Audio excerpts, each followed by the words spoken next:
Exist in your own mind or exist outside of your life within 1,000 days. Dissect them minutely, and when you take this to the limit, you will come to the limitless. You can search into the come to the end of the search. The thinking goes no further. Distinctions vanish. When you smash the citadel of doubt, then the Buddha is simply yourself. When mortals are alive, they worry about death. When they are full, they worry about hunger. When there's great uncertainty, but sages don't consider the past. They don't worry about the future, nor do they cling to the present. And from time, moment to moment, they follow the way. There are thousands upon thousands of students who have practiced meditation or obtained this truth. Do not doubt its possibilities because of the simplicity of the method. If you cannot find the truth right where you are, where else do you expect to find it?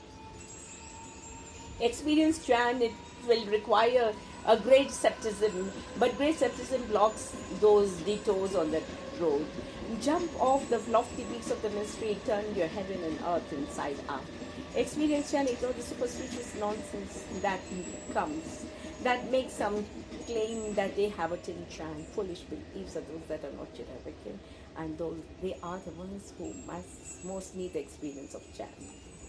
Experience Chan, there is neither distance nor intimacy. Observation is like a family treasure, whether with eyes, ears, body, nose, or tongue. It's hard to say which is the most amazing to use. Experience Chan, there is no class distinction. The one who bows and the one who is bowed.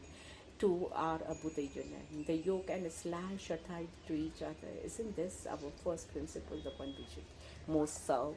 Observe, beautiful. All sentient beings are essentially Buddhas. It's as with water and ice, there is no ice without water. Apart from the sentient beings, there are no Buddhas. Not knowing how close the truth is, we seek it far away. Not believing in anything, I just sit listening to the breathing. After 30 years, it still goes in and out. When you hear the inner voice in the one gust, the last leaf, forget it. One step, 100 cricket jump, adding father name to your family tombstone with room of my own. In one gust, the last leaf decides gone. Brown mimosa seed where blossom once invited hummingbird to feed. In troubled night, no resting place for my thoughts. Look, the baker's shouting, fingers find your listener's eye. Loud window thud in my cupped hand, the little bird dies. Empty morning streets, cold path to the castle, castle colder still. Band robin feathers stuck to the frosty windows, just the cat's tail moves. Across Lake Mount, silent awareness, a battle for peace, the cry of a child, the cry of an ambulance, the cry of a newborn. I'm so tired, universe so endless, all my creation. Yellow young spring, sky full of hope, future won't come, frenzy of insects, heat of our star. The past has dissolved, red humid forests, light waves in fog, shattering silence, black trees, white topping of snow, a dinner with friends, love, laughter, and trust. Dukkha disguised. Grasping attachment, insisting on trouble, my life is a fool, thundering silence, colorful darkness, wanting to be free. Grasping apart, insisting on my view. A perfect you're gone. My life is a fool, grasping, insisting fool. Dust from the river cleans with such care gone is the mirror. Buddha is dead, not even born. Light without darkness. With matter to act, with wisdom to be, the struggle to end. All is so many, all is but one, none. Who am I? Am I? Am I? Am a tree in the wind, a wind in the tree, all in me. Nowhere is here, never is now. End of the tunnel, no me. If you stumble, I'll catch you. If you fall, I'll help you up. If you are struggling, I'll do all I can to assist. You are down, I'll lift your spirit.